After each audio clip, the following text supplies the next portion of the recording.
Sebelum Nabi Adam AS kembali kepada Allah, baginda memanggil putranya, Nabi Syith. Dengan suara penuh kasih, baginda menitikkan 5 nasihat kehidupan, pesan dari seorang ayah untuk seluruh anak cucunya di dunia ini. Wahai anakku, pertama, janganlah engkau merasa tenang dan aman di dunia ini.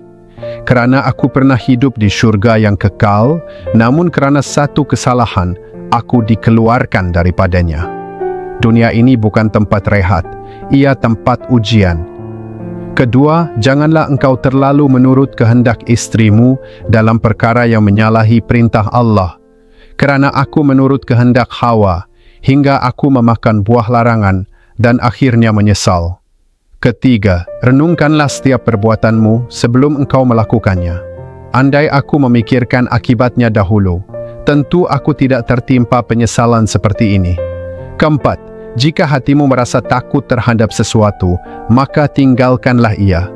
Ketika aku mendekati pohon khuldi, hatiku sebenarnya takut, tapi aku abaikan perasaan itu hingga aku jatuh dalam kesilapan. Dan kelima, bermusyawarahlah sebelum membuat keputusan, kerana seandainya aku bermusyawarah dengan para malaikat dahulu, nescaya aku tidak akan menanggung musibah ini. Begitulah 5 nasihat Nabi Adam kepada puteranya Nabi Syith.